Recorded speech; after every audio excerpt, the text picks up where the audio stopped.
بسم اللہ الرحمن الرحیم۔ السلام علیکم۔ یہ رسول اکرم صلی اللہ علیہ وآلہ وسلم کے معجزات کے حوالے سے جو ڈسکشن ہمارے یہاں چل رہی تھی، اس میں بہت سارے معجزات ہیں رسول اکرم کے۔ شق القمر، قرآن مجید میں اس کا ذکر موجود ہے، اور کنکریوں کا ہاتھوں کے اوپر کلمہ پڑھنا، اور درخت کا چل کر آپ کے پاس آنا، اور اس کے علاوہ بہت سارے۔ ان میں ایک معجزہ ہے رد شمس کا۔ رد شمس یعنی سورج کو لوٹا دینا، سورج کو لوٹا دینے والا۔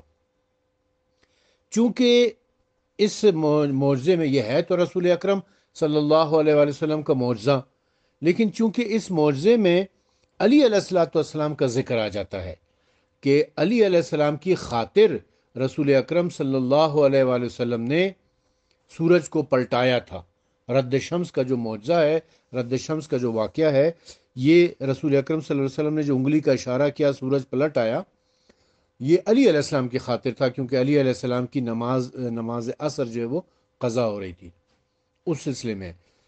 تو اس کے اوپر جو ہے نا وہ مخالفین بڑا اعتراض اٹھاتے، یہ کیسے ہو سکتا ہے بھئی؟ اگر شق القمر ہو سکتا ہے تو رد شمس کیوں نہیں ہو سکتا؟ رسول اکرم صلی اللہ علیہ وسلم کی انگلی کے اشارے سے چاند کے دو ٹکڑے ہو سکتے ہیں، جو اب جدید سائنس نے بھی ثابت کر دیا ہے، قرآن مجید میں اس کا ذکر بھی آیا ہوا ہے۔ تو پھر رد شمس کیوں نہیں ہو سکتا؟ انگلی کے اشارے، رسول اللہ کے انگلی کے اشارے سے سورج کیوں نہیں پلٹ سکتا؟ اس میں کیوں کیوں کیوں اس میں جو ہے نا وہ شک کیا جا رہا ہوتا ہے؟ شک نہیں ہے، بغض علی ہے، کیونکہ علی علیہ السلام کا ذکر اس میں آ جاتا ہے نا، اس لیے علی کے بغض میں رسول اللہ کے معجزے کو انکار کرنا شروع کر دیتے ہیں۔ وہ ہے کیا؟ رد شمس کیا ہے؟ اور اس کے بارے میں علماء اہل سنت نے اپنی کتابوں میں کیا لکھا ہوا ہے، یہ میں آج آپ کی خدمت میں پیش کرتا ہوں۔ قاری ظہور احمد فیضی بڑی مشہور شخصیت ہیں، پاکستان کی بڑی علمی شخصیت ہیں، لاہور کے رہنے والے ہیں، ابھی حیات ہیں، اللہ تعالیٰ ان کو عمر خضر عنایت فرمائے۔ انہوں نے امام نسائی کی کتاب السنن الکبریٰ کا جو چیپٹر ہے خصائص علی، اس کی شرح لکھی ہے۔ اس کی شرح کے صفحہ نمبر 737 کے اوپر حدیث رد شمس کا متن کے عنوان سے لکھتے ہیں کہ امام طحاوی روایت کرتے ہیں کہ حضرت اسما بنت امیس رضی اللہ تعالی عنہا فرماتی ہیں کہ رسول اللہ صلی اللہ علیہ وآلہ وسلم پر وحی اتر رہی تھی۔ دار آنے کا آپ کا سر اقدس حضرت علی علیہ السلام کی گود میں تھا، اور حضرت علی علیہ السلام نے نماز عصر نہیں پڑھی تھی، حتیٰ کہ آفتاب غروب ہو گیا۔ بس حضور اکرم صلی اللہ علیہ وسلم نے فرمایا، اے علی، تم نے نماز پڑھی ہے؟ انہوں نے عرض کیا کہ نہیں۔ تو نبی کریم صلی اللہ علیہ وسلم نے دعا فرمائی، اے اللہ، یہ تیری اور تیرے رسول کی اطاعت میں تھا، اس پر سورج کو لوٹا دے۔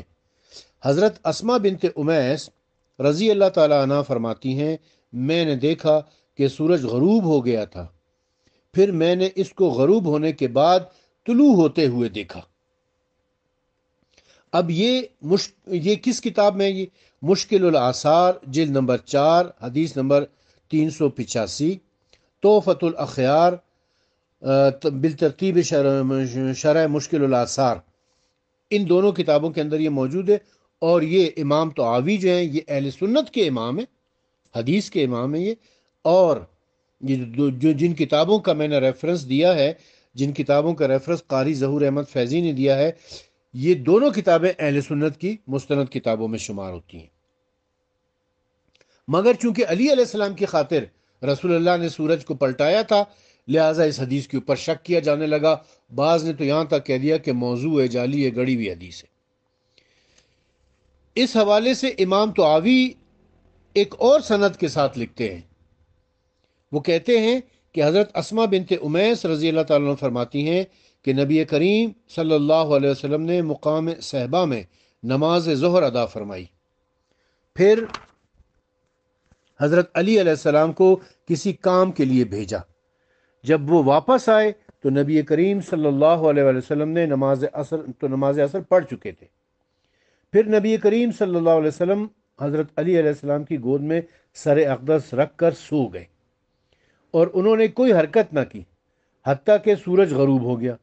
پھر نبی کریم نے دعا فرمائی، اے اللہ، بے شک تیرے بندے علی نے اپنے آپ کو اپنے نبی کی خاطر روکے رکھا، لہٰذا آپ اس پر سورج کو لوٹا دیں۔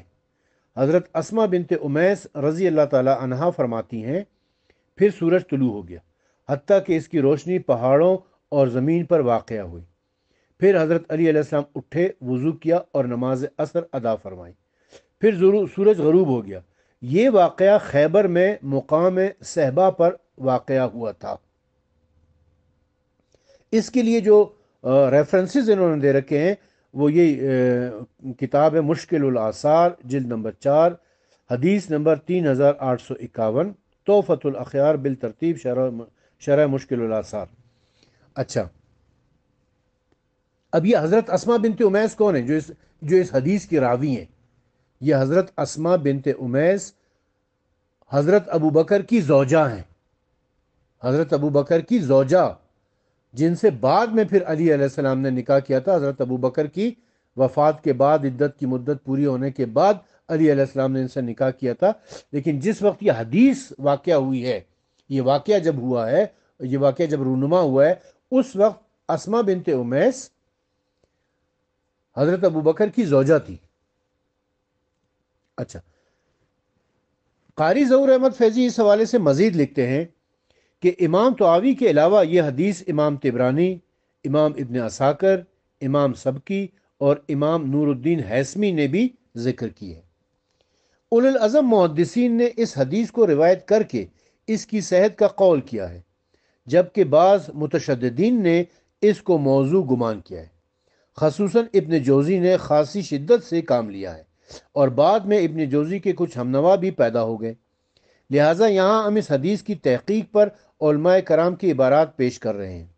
اس تحقیق میں ہمارا اسلوب یہ ہوگا کہ جن حضرات نے اختصار کو ملحوظ رکھا ہے ہم ان کی آراء پیش کریں گے، اور جن محدثین کرام نے زیادہ تفصیل کے ساتھ لکھا ہے ہم فقط ان کی کتب کی طرف نشاندہی کریں گے، ہاں، اور مکمل عبارت پیش کرنے سے اجتناب کریں گے، اور آخر میں ابن جوزی وغیرہ کے بارے میں محتاط علماء کرام کا فیصلہ پیش کریں گے۔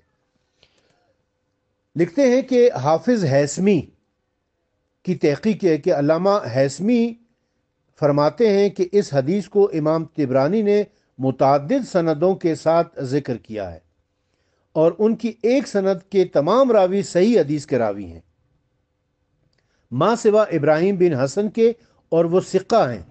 امام ابن حبان نے ان کی توثیق فرمائی۔ اس کا ریفرنس ہے مجمع الزوائد، جلد نمبر 8، صفحہ نمبر 525۔ امام سیوطی نے فرمایا ہے کہ یہ حدیث امام ابن مندہ اور امام ابن شاہین اور امام طبرانی نے ذکر کی ہے، اور اس کی بعض سندیں صحیح حدیث کی شرط پر پوری اترتی ہیں، اور یہ سیوطی کی جو کتاب ہے الخصائص الکبریٰ، جلد 2، صفحہ 137 پر ہے۔ ابن جوزی کی الموضوعات کے تعاقب میں امام سیوطی نے اس حدیث شریف کو موضوع قرار دینے کے تمام دلائل کا جائزہ لیا اور فرمایا کہ ائمہ اور حفاظ کی ایک جماعت نے اس حدیث کی صحت کی تصریح فرمائی ہے، یعنی یہ حدیث صحیح حدیث ہے۔ نیز امام سیوطی اپنی ایک اور تصنیف میں لکھتے ہیں کہ امام احمد ابن حنبل نے فرمایا کہ اس حدیث کی کوئی اصل نہیں ہے۔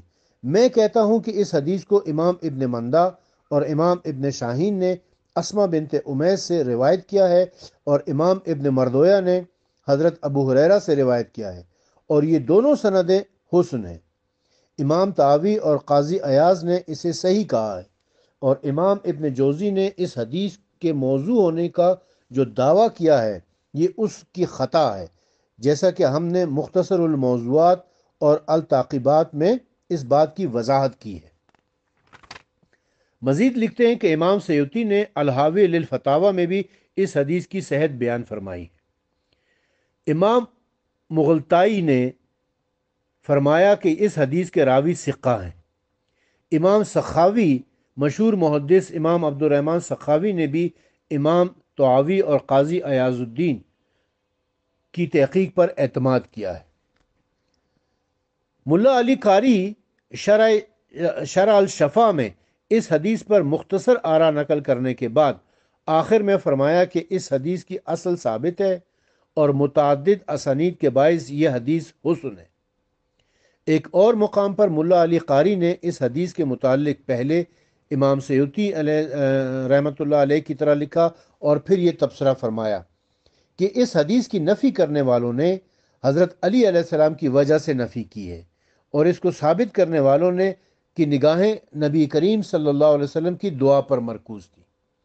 دیکھیں، اصل بات یہ تھی جس کا میں نے ذکر کیا کہ یہ بغض علی میں اس حدیث کا انکار کیا جا رہا ہے۔ ملا علی قاری کا یہ تجزیہ برحق اور برموقع ہے۔ یقیناً بعض لوگوں نے اس حدیث کو شیعہ کی مخالفت میں موضوع قرار دیا ہے۔ چنانچہ ابن تیمیہ نے اس حدیث کا رد اپنی کتاب منہاج السنہ میں کیا ہے، جبکہ اس حدیث کو ثابت کرنے والے حضرات نے اسے معجزات مصطفیٰ کے باب میں درج کیا ہے۔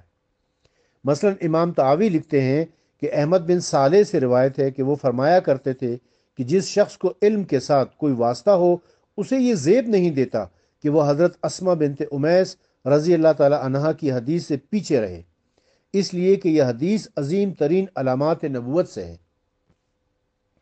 قاضی ایاز اور دوسرے علماء کرام نے بھی اس طرح لکھا ہے۔ امام قسطلانی نے پہلے ابن جوزی اور ابن تیمیہ وغیرہ کے اقوال نقل کیے اور پھر امام سخاوی کا استدراک نقل فرمایا اور آخر میں امام طبرانی کے حوالے سے مکمل حدیث نقل کر کے فرمایا اس کی سند حسن ہے۔ شاہ عبدالعزیز محدث دہلوی تردید شیعت میں لکھنے والی کی کتاب میں لکھتے ہیں کہ رہی رد شمس والی حدیث یعنی سورج کو لوٹا دینا، اس کی اکثر اہل سنت کے محدثوں نے تصحیح کی ہے، جیسے کہ طحاوی وغیرہ، اور یہ معجزات پیغمبر اکرم صلی اللہ علیہ وآلہ وسلم میں سے ہے۔